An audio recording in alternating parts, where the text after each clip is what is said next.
Hello everyone, welcome back to Rich with Cars. Today, I'm sharing a less than glamorous side of car ownership with my 2021 Genesis GV80. With my most recent experience of my GV80 dying on me out of nowhere in a parking garage after parking it for just an hour. For the second time.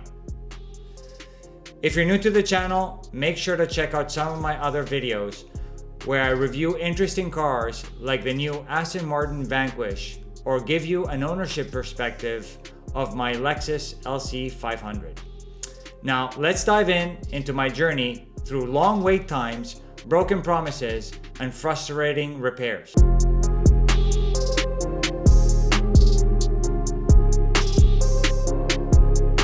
One of the first issues I ran into was the absurd difficulty in scheduling a service appointment. You'd think buying a luxury brand or an SUV like the GV80 would mean top-tier service. But here's the problem.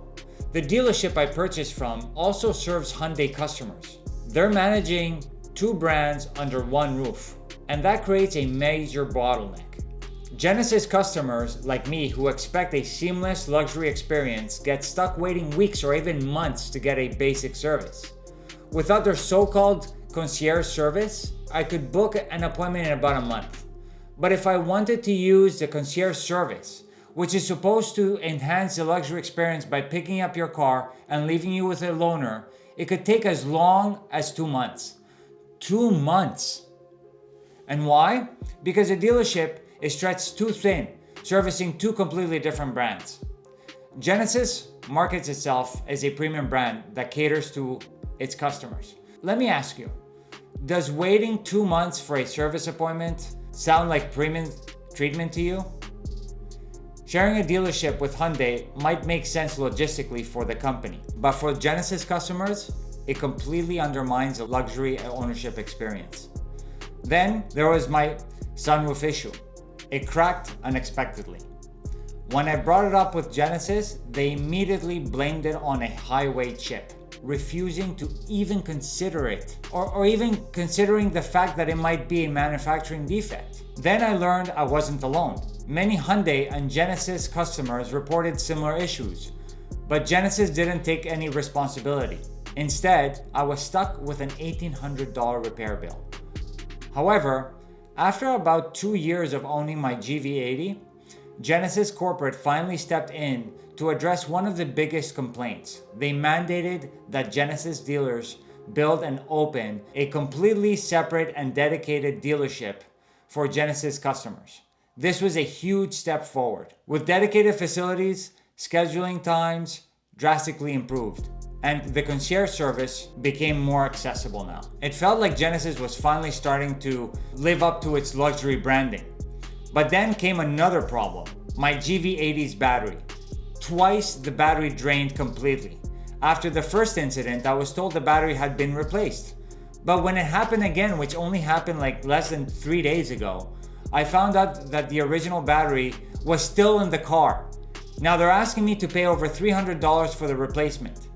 It's hard not to feel like this is just poor management or even worse, dishonesty.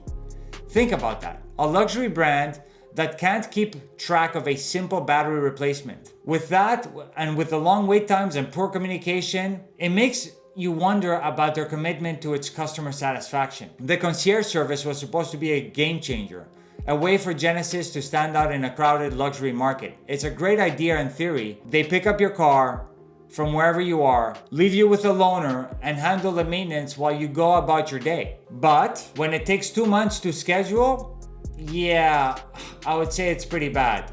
Yeah, my personal experience with my dealership improved since they built a dedicated Genesis dealership, but I'm sure that many of you are still dealing with the Hyundai/Genesis split dealership experience. The whole purpose of the service is defeated.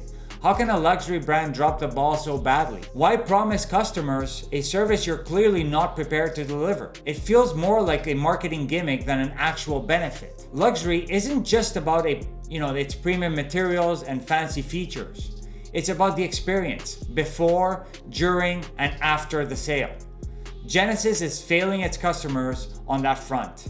The GV80 might be a great car to drive, but what good is it if owning it becomes a constant headache? I know I'm not alone in this experience. If you own a Genesis or are even considering one, I'd love to hear from you. Have you dealt with these same issues? Or maybe your experience has been a little bit different than mine. Let me know in the comments below. Thanks for watching, and don't forget to like, subscribe, and share if you found this video helpful. And until next time, thanks for watching, guys. Take care. Bye-bye.